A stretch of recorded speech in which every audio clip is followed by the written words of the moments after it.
Hello everyone, I'm Mark Tewksbury, your host for this program. Our goal is to reveal to you the methods and materials that turn out the products you see around you every day. If you think you know everything about these items, you're in for some surprises. There's a whole new world waiting for us to discover here on how it's made. Today's topics: kayaks, safety boots, cereal, and electronic signs.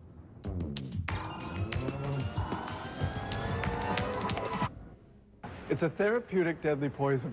Seems contradictory, but that's the case with certain snake venoms used in homeopathic medicine. Several years ago, they discovered snake venom was an excellent anticoagulant. The cobra's, for instance, has analgesic properties and is very useful in treating certain tumors. Who knew?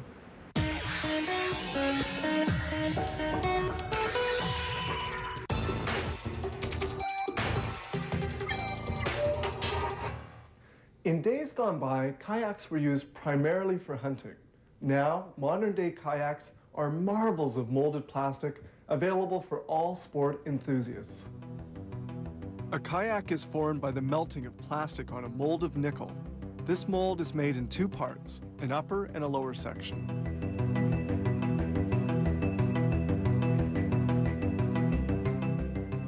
The surface of the mold is perfectly smooth and has a mirror finish that guarantees an excellent luster. The graphics are laid on the mold before molding begins. This way, they're well impregnated in the plastic. It's an operation that requires quite some dexterity because, contrary to self-adhering stickers, these graphics can't be lifted off if they haven't been well positioned. This is the yellow powder they're going to melt, linear polyethylene. It comes in several colors. The amount of powder to be melted is determined by the kayak model to be made.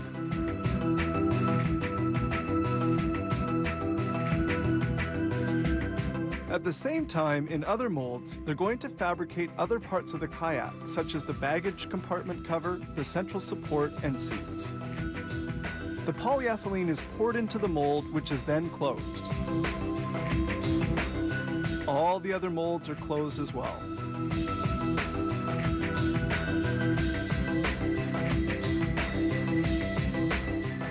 Before entering the oven, the molds are securely closed with clamps to avoid any loss of polyethylene. The kayak mold is put on a transporter and placed facing the oven. Because of the large dimensions of the craft, the oven has to be custom made. The whole kayak goes in. The oven is 7 meters long and has a diameter of 1.7 meters. The polyethylene melts at 288 degrees centigrade.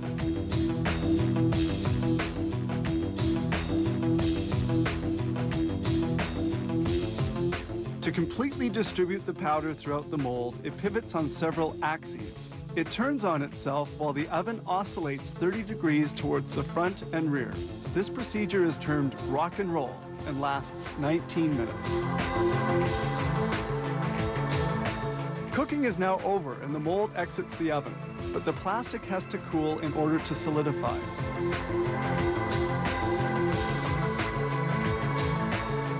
To do this, they place the mold in this cooling chamber.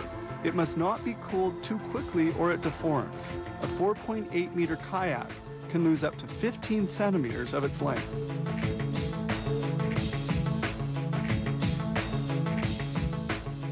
Now the cover of the mold is lifted off.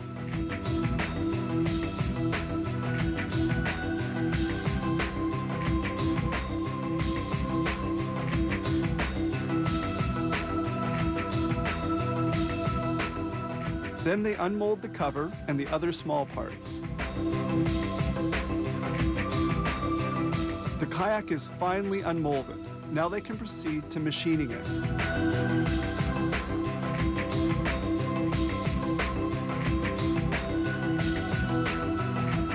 While inspecting the kayak, they remove any plastic ridges left by the joint between the two halves of the mold. They now move to finishing. This begins with the screwing on of carrying handles. Here they cut the opening for the baggage compartment, and then they install the trimming.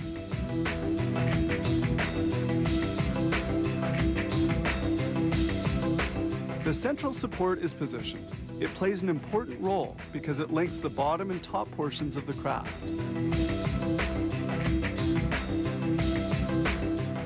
All that remains to be done now is to finish the baggage compartment. They attach fasteners, then put the cover in place and hold it down with a retaining strap.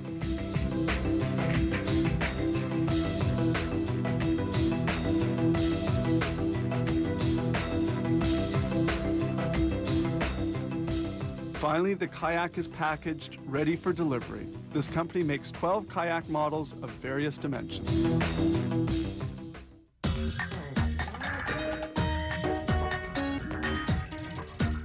Drop a hammer or something heavy on the job, you may not be on the job the next day. But if you're wearing a pair of sturdy work boots, chances are you'll be just fine. Work boots are made from cowhide, which has undergone mineral tanning and finishing tanning. A waterproofing treatment completes the preparation. Let's follow the process. This machine is a shaver. It evens up the hide and opens its pores before it receives other appropriate treatments.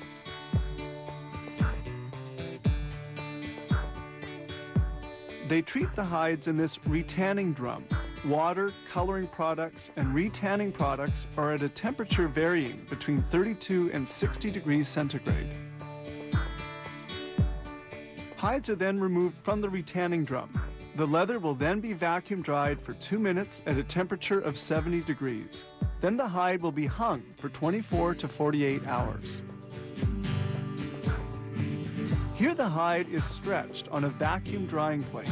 It's evened out to get rid of any creases.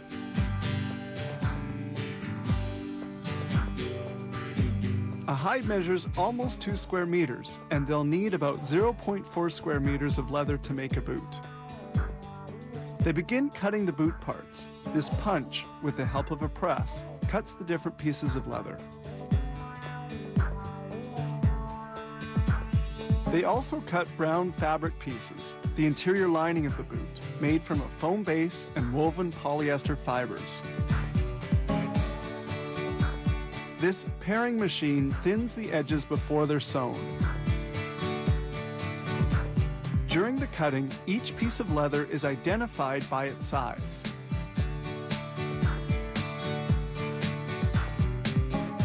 They now begin assembly of the boot. The 2 sides of the boot are sewn together on this machine. Now the front part of the boot is assembled. Excess leather is progressively cut away. The eyelets, made of steel, brass, or aluminum, are then positioned. Here they attach a foot mount on a form with tiny nails called tacks. The last is placed in the boot to facilitate the assembly of the front part. This carding machine removes any unevenness at the level of the lining before proceeding to the next step. They now install the tempered steel toe cap. The lining is pulled, they insert the cap and fix it well in place.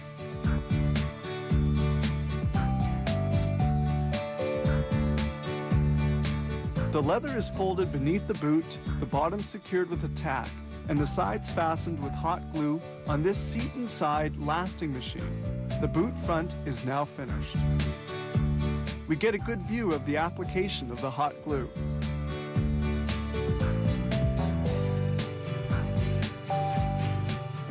At this stage, they remove the last, installed at the beginning. It's no longer needed.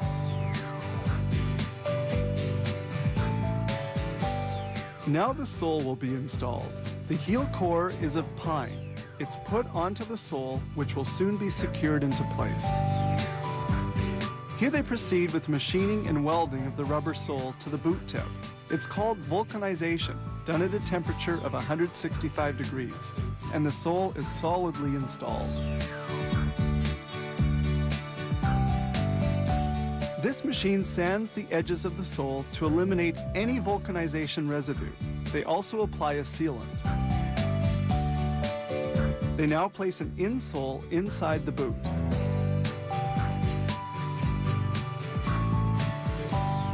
Here they install the laces and stitch on the labels. The boots now leave for the packaging area.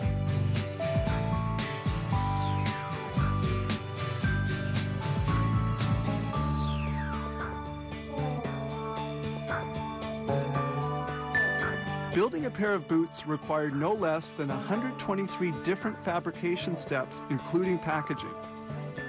Each pair needs 101 meters of nylon, cotton, and polyester threads, and close to a square meter of thick and rugged leather.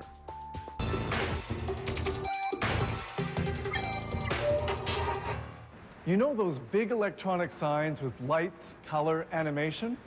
Well, this little thing is where it all starts. Digital electronic signboards are sometimes used as giant television screens or to post written messages. They come in different sizes, from a few meters all the way up to several hundreds of square meters. The creation of a sign starts with plans drawn by engineers and architects.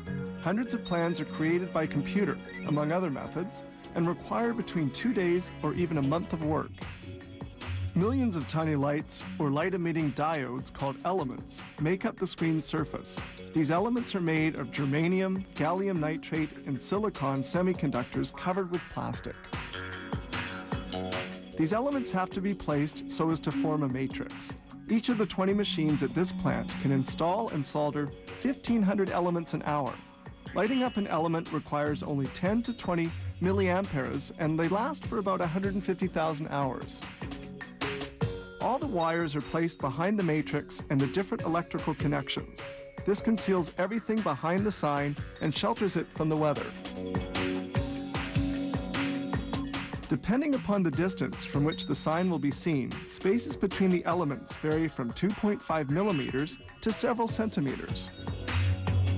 A workman now makes the electrical connections. The wires have to be solidly connected to resist shaking caused by movement of the signboard. The matrices must operate together and require controllers which send information from one to the other. Thus, each group controls its own image. Each matrix has to be electrically powered and integrated to its own 5-volt element illuminating connector.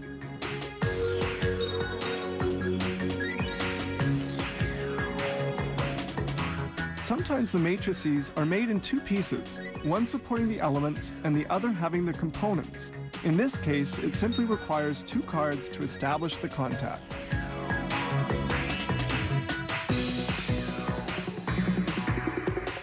Now they connect the information cable, which lights up and extinguishes the elements. Each matrix has 2 connectors, one which supplies the electric current and the other which carries the sign's information. Here they verify the functioning of each matrix. Then they can begin to join matrices together to construct the signboard. We see here all the colors assembled as they will be on the screen. The boards are sometimes installed outside and are thus vulnerable to the weather. That's why they put on this rubber strip which waterproofs it. The matrices are now assembled together. Then 10 matrices are joined to make up a module.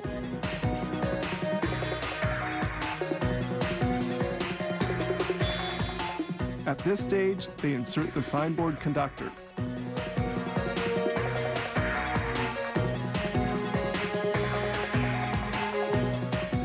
Then the wires are connected. These wires transmit electric current and all the information relating to the sign. The elements require a very low voltage current, about 5 volts. Each module is then provided with its own converter to maintain a steady voltage. Then all the modules are assembled in the signboard support, and the many electrical connections linking the different modules are made.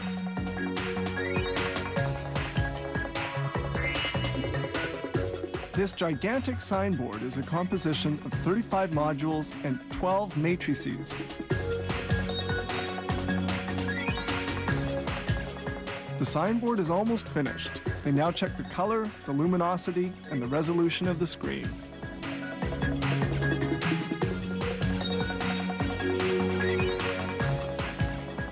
The signboard is made of 120,000 electrical light diodes and took nearly 3 months of work.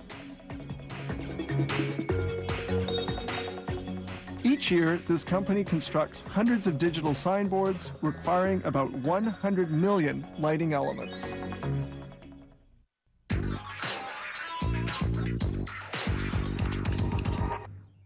I've never been an early riser, but hey, I've got to eat. So I have a bowl for breakfast, a snack bar on the run. Thankfully, the goodness of cereal comes in many forms.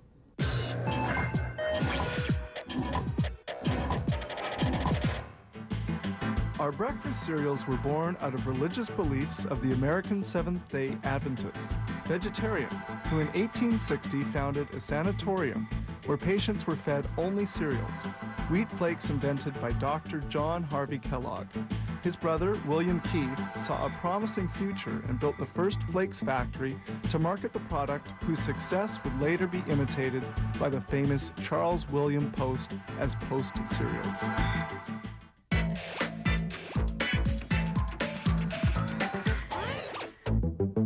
The making of frosted corn flakes starts in this cooker. The corn kernels are cooked here for 2 hours and 20 minutes.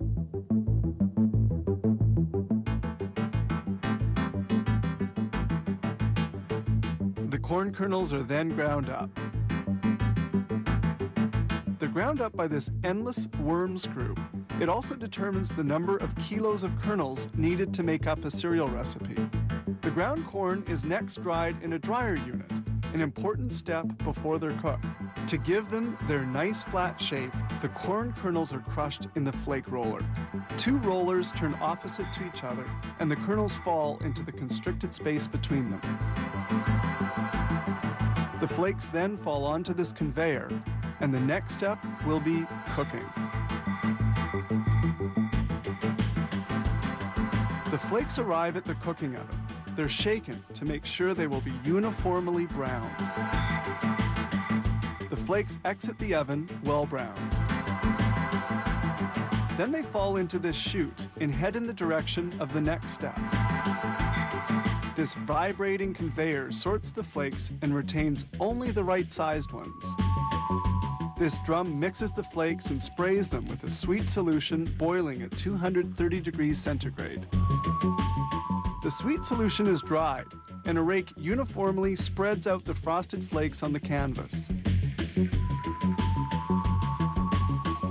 Now they add in vitamins. The cereals are placed into this rotating drum. The vitamins are sprayed onto the flakes by a series of jets. The cereals are now finished, and they head toward the packaging site. This packager fills the bags with cereal. It handles between 40 and 45 bags a minute before they head off for final packaging. This plant doesn't only make cereals, it also makes soft cereal bars. This kneader mixes the ingredients, oat flakes, rice, and syrup. The preparation is mixed twice a minute. When well mixed, the preparation is poured into a large container. They will now proceed with the molding of the bars.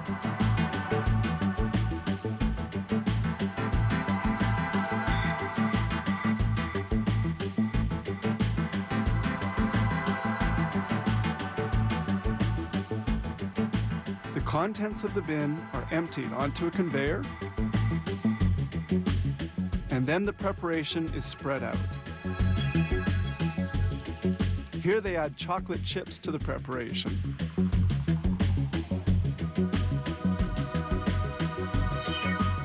The mix is compressed to the desired bar thickness by this roller. The bar separator then divides the mix into 35 equal strips. And then a guillotine cuts the bars to their proper length.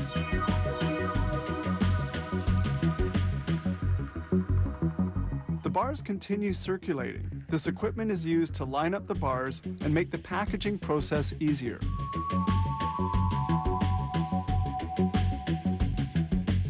Side by side, the bars are here turned so that they run one behind the other. This roller applies a delicious caramel fondant to the bars. This caramel fondant then cools and sets.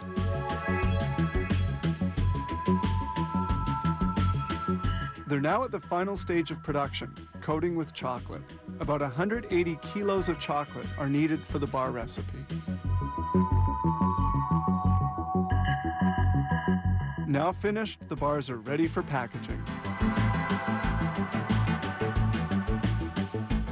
This machine individually bags the bars.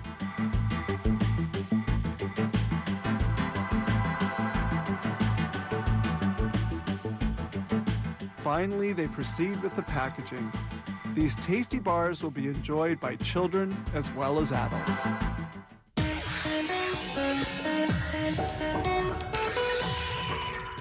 I hope you enjoyed our show today. We wanted to take you behind the scenes to the world of manufacturing. I'm Mark Tewksbury. See you next time on How It's Made.